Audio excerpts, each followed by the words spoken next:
said, my name is Steve Kozeniewski. I am an author of horror and science fiction. I have been nominated for the Splatterpunk Award.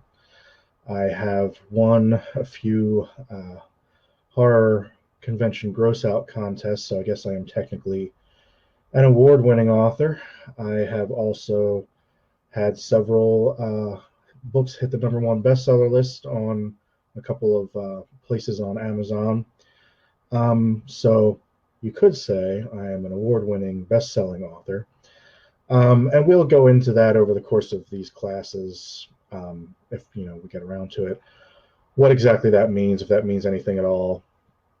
But basically, what I'd like to do is, as long as we're all social distancing with the coronavirus pandemic, we're going to be missing out on various conventions and readings and signings and that sort of thing. So one of the things I like to do, especially around this time of year, is to do classes, panels, readings, that sort of thing. Get out there and see the audience and get to talk to them. So obviously we can't do that, so I'm going to be doing it virtually. And a lot of the people that I run across are aspiring authors. So one of the things I can do is pass down some of that hard-won knowledge that I've had to go through just through the School of Hard Knocks to other people.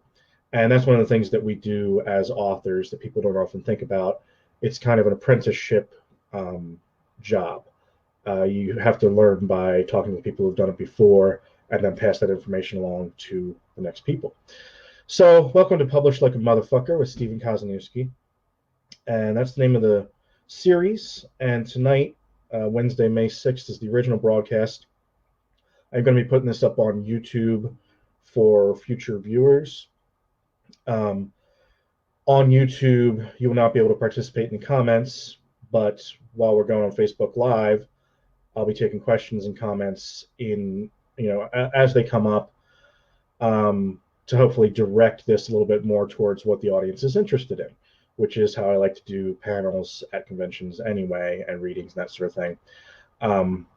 Because, like I often say, I could easily sit here and talk at you for an hour, so it's no problem if I get no questions. But I want to talk to what you're interested in.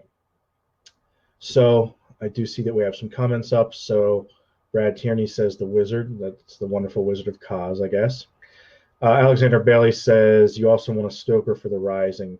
That's a little bit of a joke.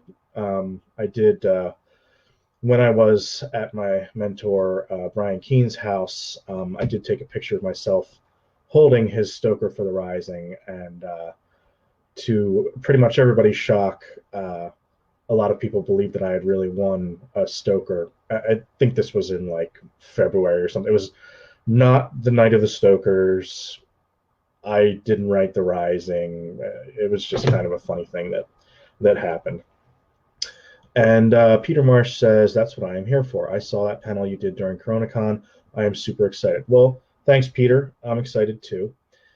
As you can tell from my wild enthusiasm. So tonight, I feel like for the first course, as I said, go ahead and put your questions in the comments as you come up with them. But for the pedagogical portion, there's a nice word for you, or the didactic, would that be the appropriate word, where I just talk at you and you have to listen? I want to talk about writing non-shittily. So that's the title of this course. So obviously I wanted to do this first. I have 4 courses planned. Let me know again in the comments here, or catch me on social media. You can catch me. I'm very easy to find on social media. Basically, if you can spell it right, you can find me. But I'm on Twitter, Facebook. I have a blog and all that good stuff. So let me know what things you might be interested in the future. So if, for instance, there's interest in writing collaborations, which I hope there might be, I might be able to pull in Stevie Kopes or Wiley Young, who I've done collaborations with. We'll just kind of see. Maybe there's no interest in these 4 courses, or I'm pretty much committed to that. But if there is interest in the future, let me know what topics you want me to talk about. But for now, for these 4 courses, we're just going to cover 4 topics pretty broadly. And then if subjects come up as we're going along, we can really drill down into them in future episodes. Anyway, that's the plan. So I wanted to start talking about writing non-shittily. That's the title of tonight's course. Because I assume you're tuning in here because you want to get published, or you want to polish your publishing work and get better at marketing and so on and so forth. That all kind of stops if you don't have something to put out. So in case you didn't realize it, the first thing you got to do is write quality, publishable work. So tonight we're going to talk about what that means, what's involved in that, what constitutes a quality published work. Obviously, opinions vary, but for as much as people shit on, say, Twilight, Twilight was a very great commercial success. So there are people that love it. It was made into movies. Or as much as,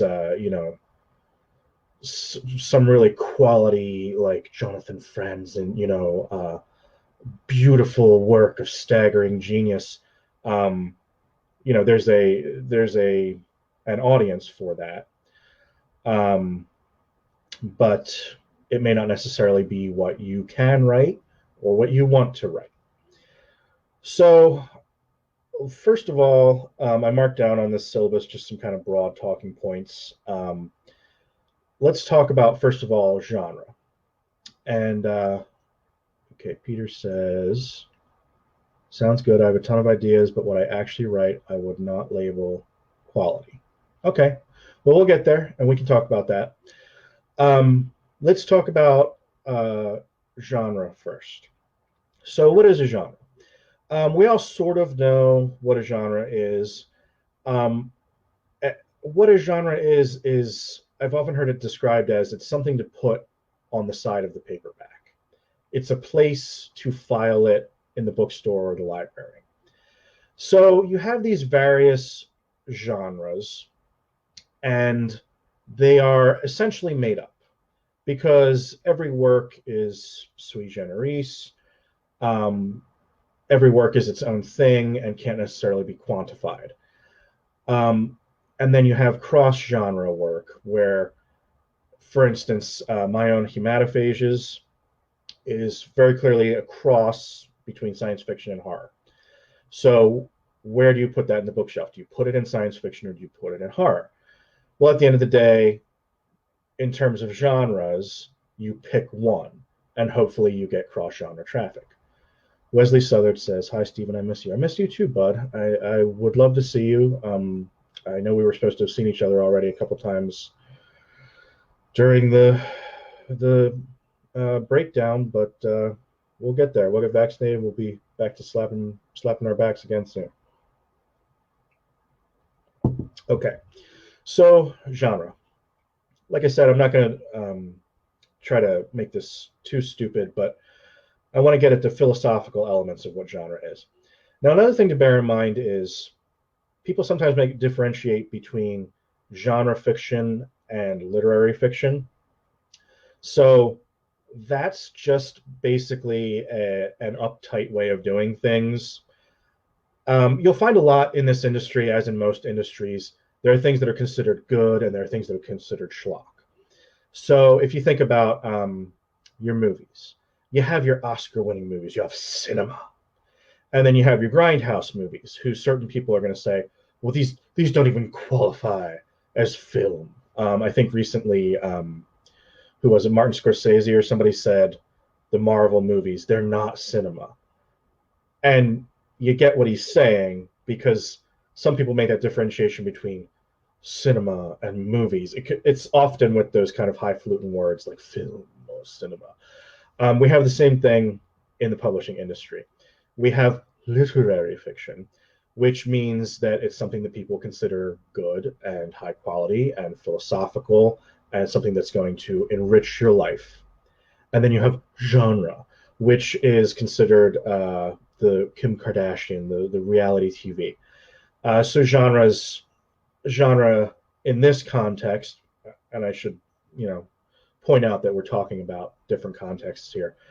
In that context, genre means Western, science fiction, horror, the stuff that back in the day you wouldn't give a publishing award to.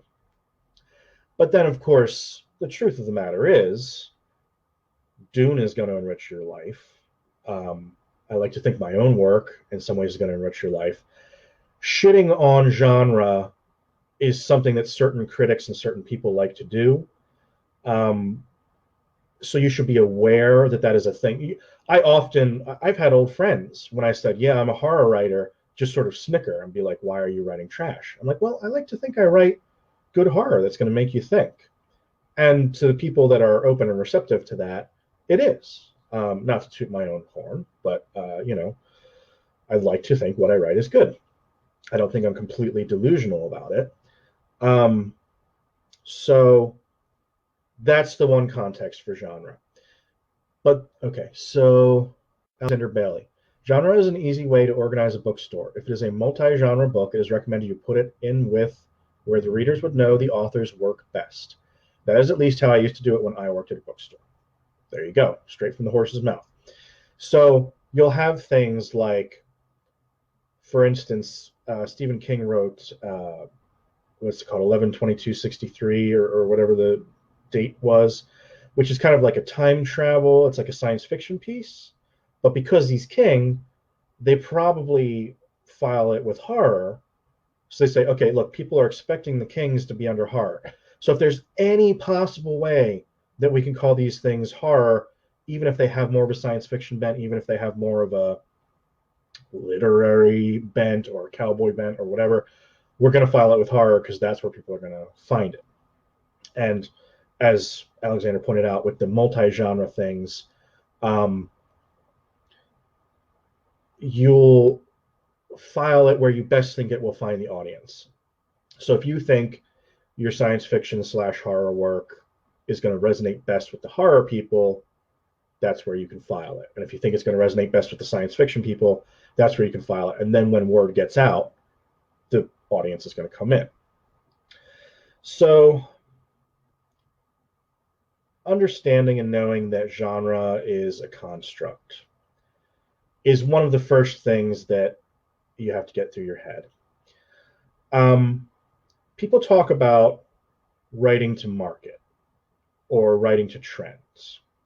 So writing to market would be, well, let's start out and let's kind of take it in a couple of steps here. So the first and easiest thing to understand is writing for the love. So writing for the love is when you sit down and you write what you feel like writing, which is what most of us did, when we first started writing. We were like, I'm not worried about getting this published. I'm not worried about picking a genre, usually. You sit down and you write for the love.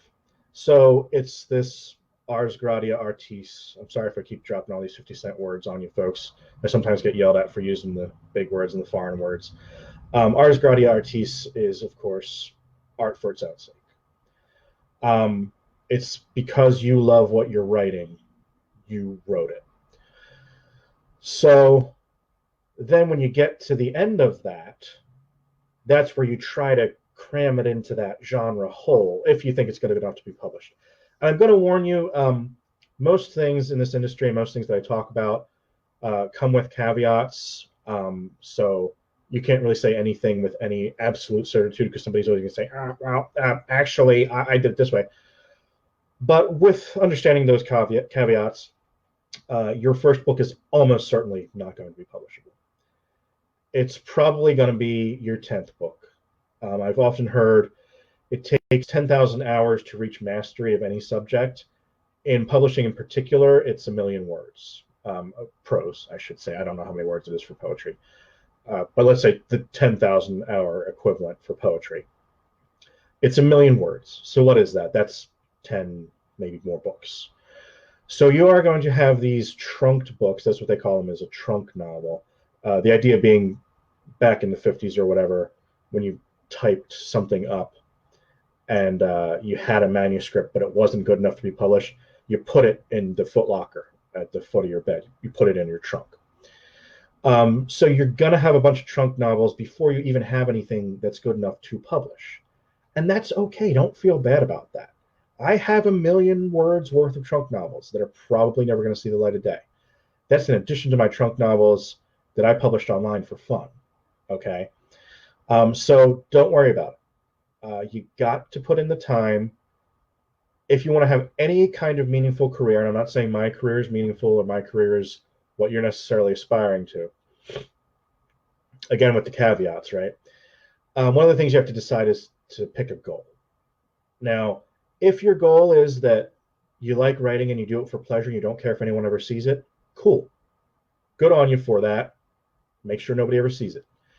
If your goal is to make a living as an author, you are going to have to make some sops to the fact that this is a business and marketing, and you're going to have to pick out a genre. You're going to have to take your baby and you're going to have to cut it down to the length that it needs to be. And you're going to need to put in the goddamn time. There's just no replacement for it. Don Evie says, hey, Steve, just stopping in to say hey. Hey, Don, thanks for stopping by.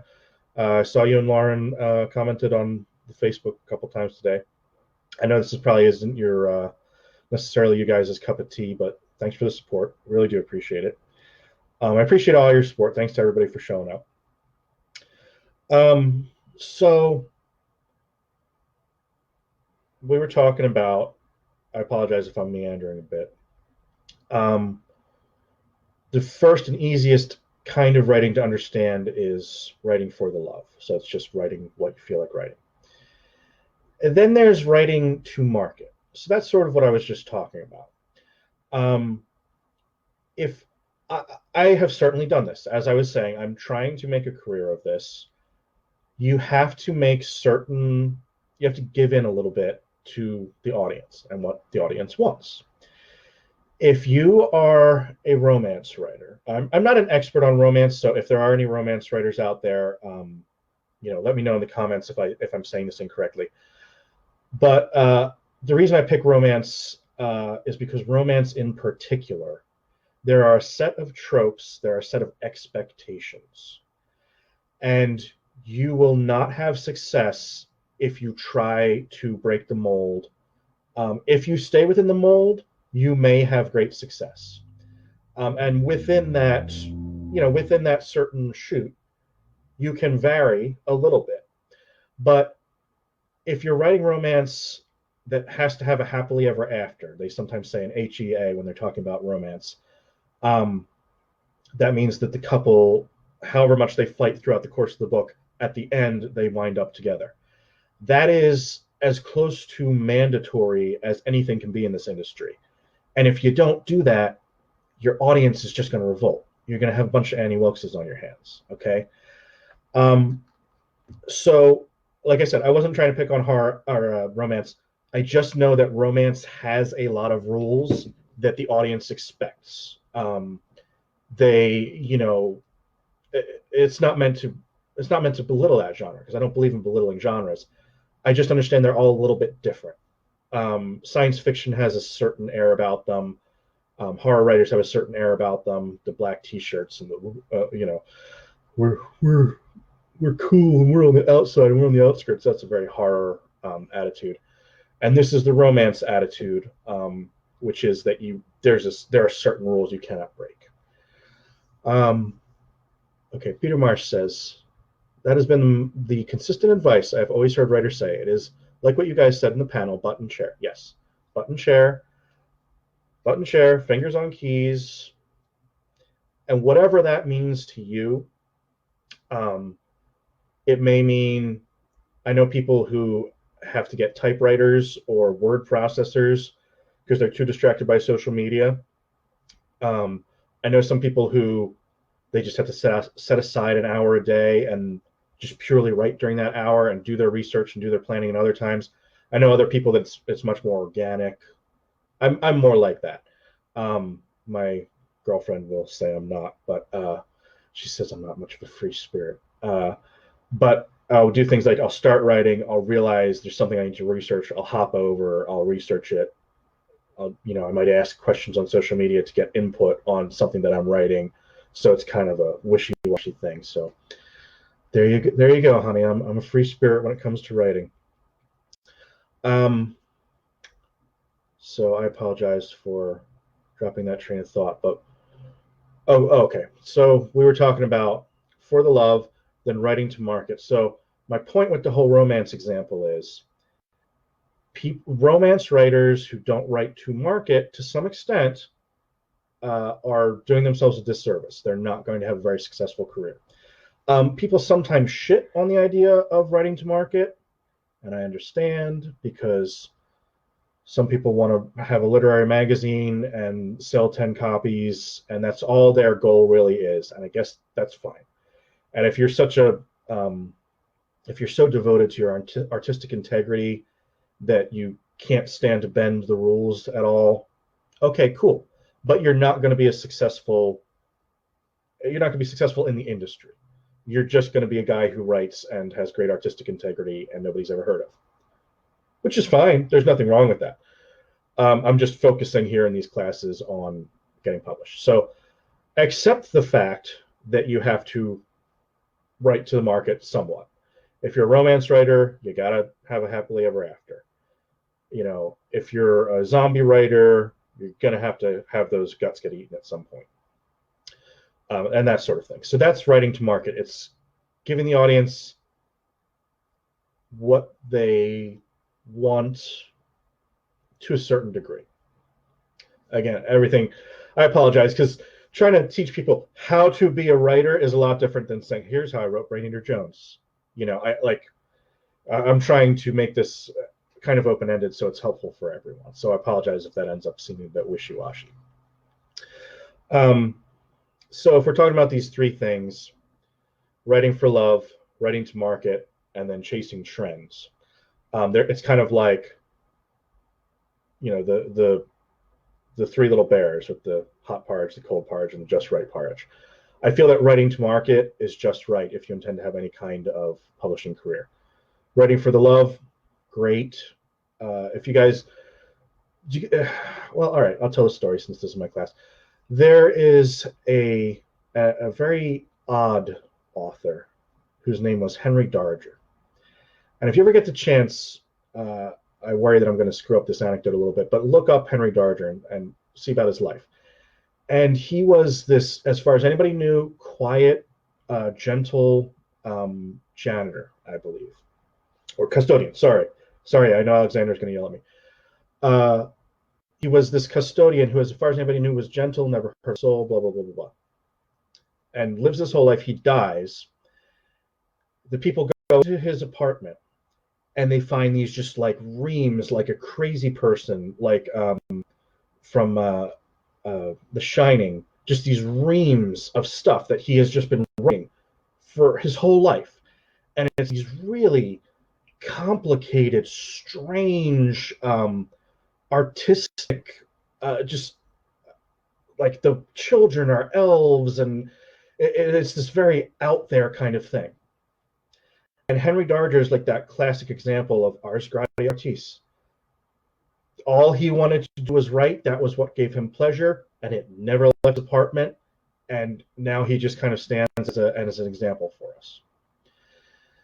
And like I said, for most of us who want to be kind of middle of the road, take the middle of the road, write what you love, write something original, but keep in mind your audience's expectations and don't just blow them up in the wrong ways. And then there's chasing trends, which I consider, the wrong side, on the other side of the tracks there. So chasing trends would be like we talked about Twilight earlier. If when Twilight was popular, you tried to sit down and write a vampire romance novel, that's chasing a trend. Frankly, again, there are caveats because some things do work out, but that's just really not going to work out for anybody because of the pace of publishing. So if you're any kind of a writer, it's going to take you a couple months to get something written. If you're publishing traditionally, it's going to take you a couple of years to get that on bookshelves. That's just the pace of publishing. So by the time you are in a trend, you're not going to get anything out on the market for a couple of years, or a couple of months, best case scenario. If you're doing some self-publishing, if you're doing it like really, really quickly, you might get something out in a couple of months. But once you're in the middle of the trend, you've kind of lost your chance. So some people talk about trying to anticipate trends, which is essentially impossible. It's like trying to anticipate the news, trying to anticipate coronavirus is going to happen, or whatever. So you can try to anticipate trends. That's not necessarily a bad thing. I did write my last novel, my last collaboration, actually, The Perfectly Fine House with Wiley Young. We were anticipating a trend of haunted house novels become popular. It just seemed like the way the market was going. So there's nothing wrong with that. But if you're trying to just outright, like, Walking Dead's popular, I'm going to write a zombie novel, it's really, in 999 cases out of 1,000, not going to pan out for you. Okay, so Peter Marsh says, the main thing is that I have a ton of ideas, but when I sit down to write anything out, it is excruciatingly bad. Okay, Peter.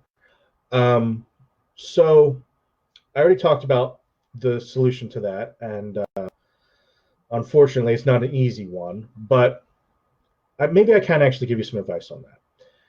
You need to write your million words. One thing I would say is to give yourself a break. Okay, so yeah, I get it. I get it's excruciatingly bad, and if you have the eye for it, if you're a good reader, then you know what you're writing is bad because you know how to read. The best thing I can say for you is you need to get over that. You need to give yourself a break. You need to say, I need to write. It's better to write 100,000 bad words and throw it out, because then your next 100,000 will be good. Well, they'll be better. They're not necessarily going to be, Dostoevsky, but they're going to be better. And that's how you get better, is you keep writing and you keep reading. So I'm sure you got that part down. I hear some authors say, again, there's a variety. There's no right way to do these things. Some authors say they don't like to read in genre. They don't like to read when they're writing, particularly in genre, particularly friends, that sort of thing, because they worry about accidentally absorbing the ideas, and then they worry, oh, I may have inadvertently plagiarized things. So some people try to avoid their colleagues entirely. Other people say, sometimes I'm really burnt out on writing. I pick up one of my old favorite books, or I pick up something I'm really excited about, and it recharges me. And I remember, oh, David Wong's a genius. This reminded me why I like writing. So read consistently, write consistently. And it sounds like what you need to do is give yourself the leeway to write poorly.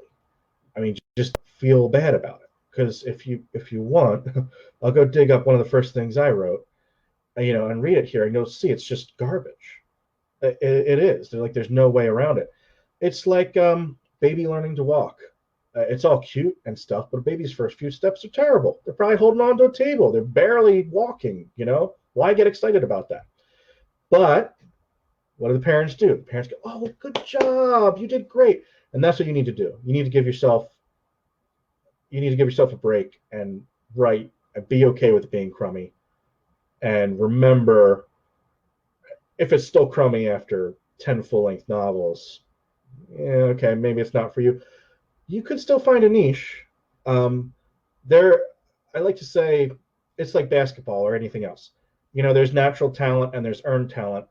And the best thing is when you take somebody with natural talent and you force them to earn it, they're going to be world class. But you could take someone with really terrible marginal talent, and if you make them earn their talent, they're going to be pretty good. And you'll probably find your niche in the industry. You may not be the next Stephen King, but you could be the next Stephen Kozeniewski. Who knows? So that's my advice on that. So we were talking about genre. Okay, we were talking about genre. We're talking about the different uses of genre, and then we were talking about the different ways of writing, writing to market, and so on and so forth. So I think you guys get the idea on that. Um, so what we're talking about tonight is writing non-shittily, what we just talked about with Peter, and hopefully you can work with that. I know it's not a quick answer, and I know it's not a silver bullet, but there really are not a lot of silver bullets in this industry. And if there were, then everyone would just magically be super successful. So that's the thing, we're all kind of muddling along together. Um, so the next thing I have down here, okay, so the kind of the capstone on the genre discussion is pick a genre, even if it's not the perfect genre. Like we were saying, like Alexander was saying earlier, you have to put your book in a store. You have to put your book in a library in the appropriate place. So that's why we pick a genre. So the next point I wanted to talk about is what your literary form is going to be. And here's another thing that may help you out, Peter. And I know this class isn't just for Peter, it's for everybody. So you may not be writing the correct form. You may not be writing to your strengths. Okay. So, in a broad sense, I'm mostly going to be talking about novels because that's kind of the default. That's the de facto default when we're talking about publishing. Is you usually think about novels. Okay. But that's not necessarily what you need to be writing. That's not necessarily what Peter needs to be writing or Alexander. I know Don's not much of a writer, but it's not necessarily what Don should be writing. You need to, in some ways, realize what your strengths are in the various writing forms. Okay, so that means you need to know what they are. Okay, so for instance, you could be a really strong poet and not great at prose, and that's quite a distinction right there. And in another sense, you could be a really good screenwriter or a really good songwriter. I guess I should specify lyrics. These are all different. These are all very different. Um, or I mean, as long as we're talking about it, you could be really good at writing music and terrible at writing lyrics, like Elton John and Bernie Taupin. Um, so if you find it hard to write a novel, maybe your strength does not lie with novel writing. Now it could. Yet another of the million caveats I will go through here. Hard to write does not necessarily mean bad. Okay, so some people find things really hard to do, but that is still their strength. Okay, so you may know somebody who just hates writing poems, and it's just like murder and torture for them. But at the end of the day, they're writing the best poems you've ever read. So I guess I should say, if you find it really hard to write novels and your novels are coming out poorly, that may not be the right form for you. So there are everything's very wishy-washy, but the main distinction between forms is length. Okay, so when we talk about a novel is a bare minimum 50,000 words. Okay. Now people always say to me, I don't know how many words is on a page and how many pages is that in a book. Well, I could do the exercise I've done before. I pull out two of my books which were published differently, and I can say this book is 20,000 words and this book is 100,000 words because they published them with different spacing and they put a bunch of white space into the book. Okay, just go ahead.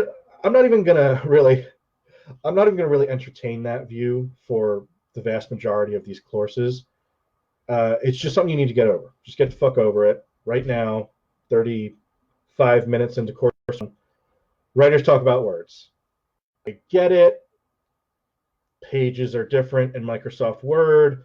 pages are different in the e-Kindle, pages are different when you see the book on the shelf. That's why we talk about words. So maybe that's as close to a hard and fast rule as I'm going to give you in this course. It's just get the fuck over it. Writers talk about words. Okay, that's that. That being said, so a novel is about 200 pages, whatever that means. 50,000 words at a bare minimum. 50 to 100,000, you're in novel territory. Now, this is where genre comes into play and writing to market, which we talked about earlier. There's some variety in there. So your young adult novels are expected to be closer to 60, 70,000. Novels, just as an art form, they often say the sweet spot is 80 or 90,000 words. In science fiction and fantasy, because these are very immersive worlds where we're probably explaining a lot of shit that you don't necessarily understand, you can lean a little further to the right, 120, 130,000. Beyond that, don't push it. I would say for a first-time author, don't push past 100,000 words. You'll probably be fine. You'll probably be fine at 90 or 100,000. Beyond that, you're not going to have a whole lot of luck with agents and publishers. They're just going to look at it and they're going to say, oh, 150,000 words? It's great for me to delete. Okay, I'll just go ahead and not even look at that. And we'll talk about that on Friday in more depth. But basically, don't pass that 100,000 mark as a rule of thumb. And for various reasons, we'll get into that a little bit more when we're talking about selling our work. But right now, we're just trying to, crawl, walk, run, understand our terms first. Then tomorrow, we'll talk about why these are important, or Friday, rather. So 20,000 to 50,000 is this novella area, okay? And novellas, or there's also a term novelette, and I've never really been able to understand the distinction. I think there is a distinction, but they're as close to being synonyms as makes no difference. So 20,000 to 50,000 is your novella. So for instance, I have one of my books, Billy and the Clonosaurus, thanks to Wiley Young, if he's out there, for that t-shirt. Billy and the Clonosaurus is 50,000 words. So did I market it as a novella or a novel? I chose to market it as a novel for my purposes because it was right at the cutoff line. And so you're picking a genre for marketing reasons. You're picking a form for marketing reasons. And, when you're in those kind of gray areas, you got to make the best decision for what you think is going to sell. So I thought a novel was going to sell better than a novella in this instance. And novellas have been gone for a long time, but they're making a big comeback. So everybody knows what novels and short stories are. Novellas were kind of a relic of kind of an earlier age when things were serialized and that sort of thing. But they're really making a big comeback because people don't read as much. This is again, everything's kind of generalizations in a course like this. But the thing is, people don't have a ton of time to read, but they still like the idea of being a reader of long fiction. So they're not necessarily going to read a short story because that doesn't feel like a great accomplishment. And they're really not going to put in the time to read a novel. But a novella kind of fills a niche that was not there previously. But when we had, phones and, you take your phone to the toilet instead of a novel or a newspaper or whatever. So novels are 50 to 100,000. Novellas or novelettes are 20 to 50,000. And then I shouldn't say zero. I should probably say 1,000 to 20,000 is your short story form. Short stories, we can talk about this more at length if we go into this. I like to say that short stories you should think of your short story as a joke, okay? So you have your joke, you have your setup, and then your punchline, and then everybody laughs. With short stories, you don't have the time to introduce a bunch of characters. You don't have the time to introduce a bunch of plots and meandering this and that. You've got 1 to 20,000 words. 20 is kind of pushing it. I've also heard it said 1 to 1,000 or 1 to 10,000 for short stories. So you get out 10,000 words. You're only going to really have time to develop one character in one situation. And I think the best short stories have some kind of twist or uh, not punchline exactly, and not necessarily like a M. Night Shyamalan twist, but something at the end that makes you reevaluate what you just read. I think that's the best format for short stories, in my humble opinion. And then below 1,000 is this other new thing called flash fiction. So flash fiction is just something you can write in a flash. And in a weird way, that's sometimes the hardest to write because when you only have 500 words, you want them each to be perfect. And then there are little, like 2-sentence stories, and these are more to my thing like exercises than anything that you're actually going to get published. I mean, you might have your flash fiction published in an anthology somewhere. People normally don't offer money for them. They're more like exercises. And there's nothing wrong with writing flash fiction.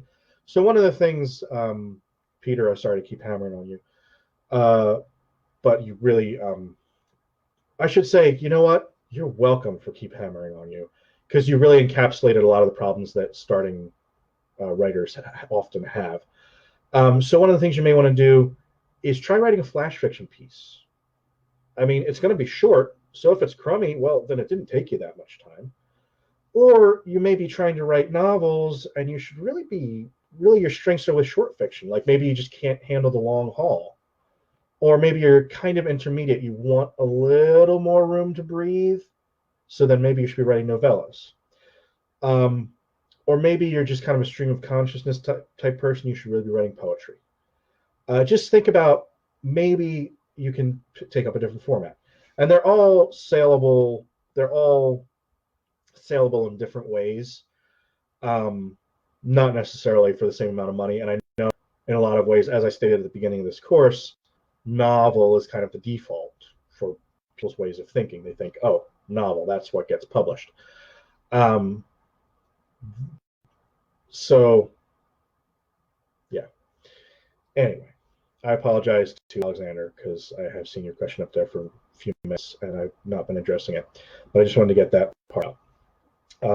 So those are the different kinds of literary forms, and you can consider not necessarily you necessarily have to be a novelist. You don't necessarily have to be a poet. You can be something else. So Alexander says, what are your thoughts on a newer writer starting with writing short stories instead of a novel? Is this a good idea or bad, or does it depend on the person? Yeah, it can depend on the person. Like I was just saying, if it turns out you're a stellar, spectacular short story writer and you kind of fumble the novels, then yeah, you can really make a name for yourself writing short stories first. In some ways, like I was just saying, it can be a confidence booster. Because remember what I said about short stories being like a joke? If you've got a really good idea, but that's all you've got is just the one idea, the one little twist at the end, you can write a really rock solid short story. And go ahead and do it. Don't necessarily try and fit the art into the form you think it needs to be in. Sometimes you may be writing and you may realize, oh, this short story, there's a lot more going on. I need to expand it. And sometimes you may have thought you were sitting down to write a novel and be like, all I have is the one idea. Then truncate it. There's markets for all of these things.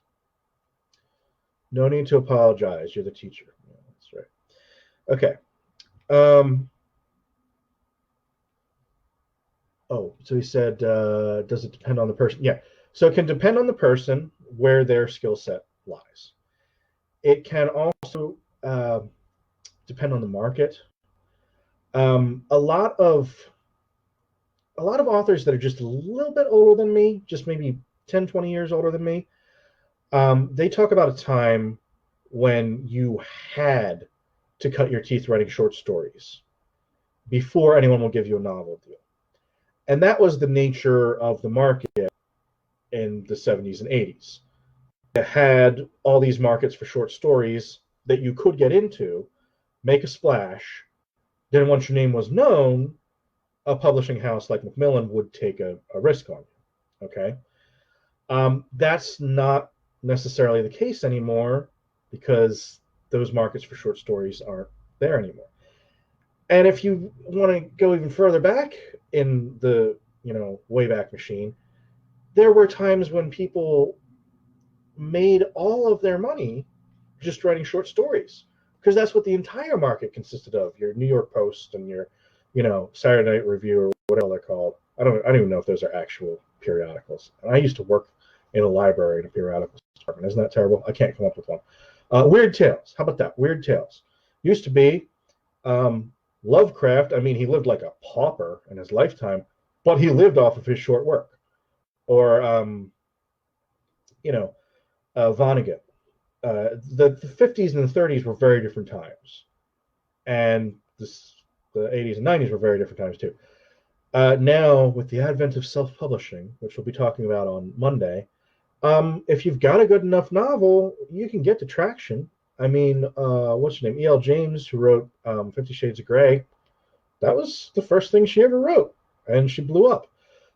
So, yeah, it can depend on the person. Do what's best, as you say, on with the caveats. Do what's best to reach your goal. If your goal is to be a millionaire, well, I don't know. I can't really help you with that. But if your goal is to develop an audience, I don't think shorts are going to be a quick way to do that. I think having the novels is going to get you an audience more quickly today, honestly. But what do I know? So, choosing your literary form, we talked about. Getting it written. Okay, so we started to address some of this earlier. The most important thing, this is just a tautological argument, but the most important thing to being a writer is actually writing. I mean, if you watch movies, I always laugh about this. My girlfriend and I, we always laugh about this when we're watching movies. Writers are always living in New York in these really nice suites. What's her name? Carrie Bradshaw from Sex and the City, wrote 500 words a week and lived in this penthouse in New York. There's these thoughts about how writers live and how, the decadent lives and all the benefits and having the swarms of fans and going to a book signing and having people actually show up and want to buy your book. And not only just one or two people show up, but there's rows and rows of people at your book signing. So it's, people look at writing and sometimes they think, I want that thing on the far end. I want to live in the suite in New York and I want to, drink scotch with my agent and this kind of thing. It's not going to happen. I mean, not to ruin your dreams. I hope, I hope that happens to each of the people watching this class. That is my sincere hope for you, that each of you ends up like that. But the truth is, the important thing about being a writer is the writing. So if you're looking at the lifestyle, whatever that means,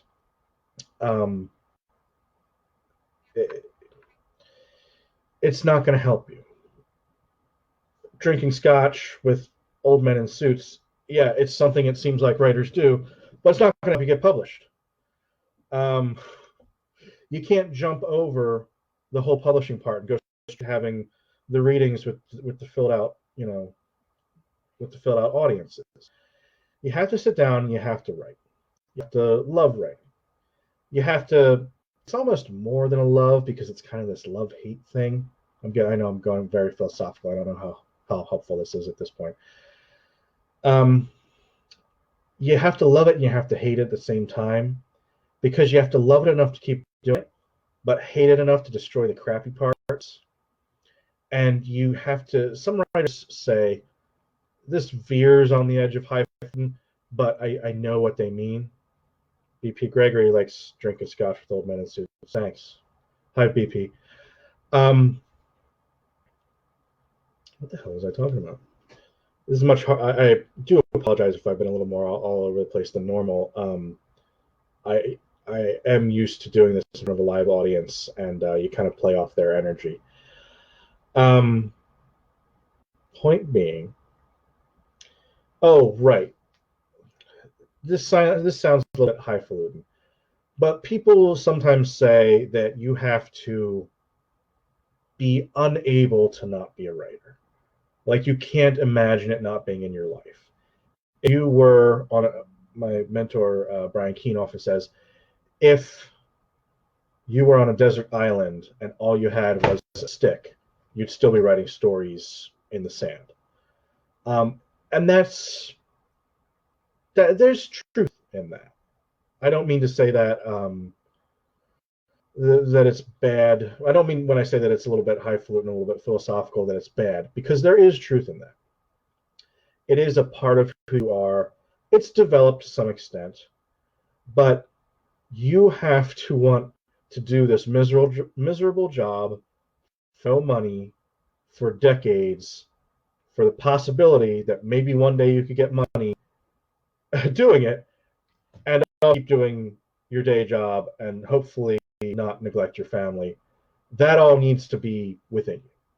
And I hope that's not setting a higher bar. But if you just want to dabble, this kind of goes back to what I was talking about in the beginning about setting goals. If you just want to dabble, accept that you're just going to be dabbling. And don't get frustrated and don't freak out and don't say, why am I not a millionaire? Because you should have set some goals for yourself in the beginning. I just want to write for fun. Maybe I'll get a short story out now and then, and maybe a few people have heard of me. Maybe I'll be well liked in the community. That's fine. That is a laudable goal, and it's perfectly sufficient. But if you suspect, if your real desire is to be a millionaire from writing, make sure you have that passion and that drive, and you can't not do it, even through the hard days and bad days and the fucking miserable days and the coronaviruses and everything. Anyway, all that is a long way of saying keep writing, button seats. Okay, we do have a couple of comments. Alexander says, to be fair, drinking Irish whiskey with you and others at Scares last year was pretty damn inspirational. Well, thank you. And that does get to something that we'll be talking about. We'll be talking about that a week from today, next Wednesday, in the marketing course. We'll be talking about conventions and that kind of thing, networking. Donna Fitzpatrick says, thank you, Kaz. I think you're amazing. I dip out early. Well, thank you. Thanks for stopping by, Donna. And for those of you who are wondering, that is the Donna Fitzpatrick that inspired the name of the main character in The Perfectly Fine House. She said, please put me into one of my books, and I often do that. Oh, God, why did I say that in public? Now everybody's going to ask me to put them in my books. I sometimes do that. I'm not going to guarantee anything. I'm not going to promise anything. So, yeah, networking, things like Scares That Cares, where you're having audiences, the readers are there with the writers, and they mingle in a way that they often don't. It's a very intimate place, and it's a place where you can just be sitting down in the lobby and look up and be like, oh, holy shit, there's Jonathan Mayberry. It's totally normal. Those are great events, and networking is great, and a lot of those, when I was talking earlier about the Carrie Bradshaw penthouses and that sort of thing, that is one of the actual benefits. One of the real tangible benefits of being a writer is it's a community like no other. And not to pat myself on the back, but maybe it's because we all have that weird drive that's so difficult to articulate. When you're in a room with 20 people that also have that weird drive, it's like, oh yeah, you get me. So that is one of the tangible benefits. I enjoyed drinking with you too, Alexander. And I love meeting all my fans, except very weird ones. Very fucking weird ones. Sometimes I don't like dealing with them. But for the most part, those are not the people it scares that cares. And it's an important charity. I hope you'll support it this year. I don't want to say anything out of turn, but they canceled the Wisconsin one. I'd be shocked if they actually have West Virginia one. But don't forget, you can still donate to charity. While we're talking to charity, I don't know if Gavin Dillinger tuned in, but if you check out Gavin Dillinger's Twitter feed today, there is a very worthy charity called thebigpayback.org, raising money for the nonprofit he works at. I promised him that I would give a shout out to that if he reminded me, but he didn't remind me. So I remembered because somebody else reminded me on their behalf. What were we talking about? This is all live, folks, in case you can't tell. We were talking about drinking with Alexander. I feel terrible telling you this, but I just found that bottle somewhere. I know you've loved that bottle. What was it called? Writer's Tears ever since. I just had it on a table somewhere. So hopefully we didn't get roofied that night. But maybe. I don't know. My photo was there. Okay. BP Gregory. And if you have questions, I'm not going to keep this strictly to an hour. I'm going to shoot it for an hour as a goal. So I'm not just shouting into the wind emptily. But if you have questions, now is the time. I'm sort of happy with the way this seemed to take about an hour to do the pedagogical didactic period, along with the organic questions. So now if you just have general questions, I'll stay on until my girlfriend comes up and drags me away. So feel free to ask your questions now. BP Gregory said, it's a great point you've made. It's important to balance the I can't not be a writer drive with looking after your mental health, family, other aspects of life. Yeah, I'm a walking billboard for that. My life a few years ago just completely imploded, and you could say, I don't know, I don't like to think it was the case, but maybe I was neglecting my family because of my writing. But it happens a lot. What you need to do is find someone supportive. I keep mentioning my girlfriend Amy. You need to find someone who is going to be with you on that journey. And you, this is personal advice from Koz that'll be super helpful. You need to be upfront with your partner about that. You can't let them think that, again, we talked about girls. Yeah, I guess we talked about girls in the beginning. We talked about goals in the beginning.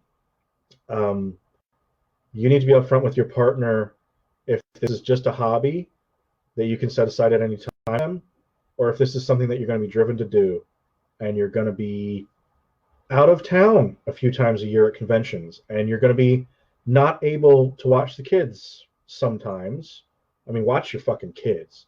God, watch your fucking kids. But you need to be with your partner and be like, look, I'm going to need a few hours a week to be doing this. You need to be with me on this journey. So that's a little bit of personal advice I can give you. It's hard enough to find someone you love in this world, so I don't know. With that. I mean, I really sincerely hope you all find, or have already found, the supportive partner, like I have. But I also lost a family over it, so you got to. That would be my advice, would be to be upfront with you and your family that this is something that's very important to you, if it is important to you. And if it's just something you're dabbling in, then just dabble and don't try to make it important. Don't force it. Wiley Young said you've asked her for promising to put everybody's names into this. Yeah. Okay. Peter Marsh said, sorry I had to step off for a second to take care of my kids. Wow, that's weird. I don't know if that was there before or after we started talking about that. I really appreciate you taking the time to answer my questions. And you said there's another session on Friday, and this video will be posted on YouTube. Yes.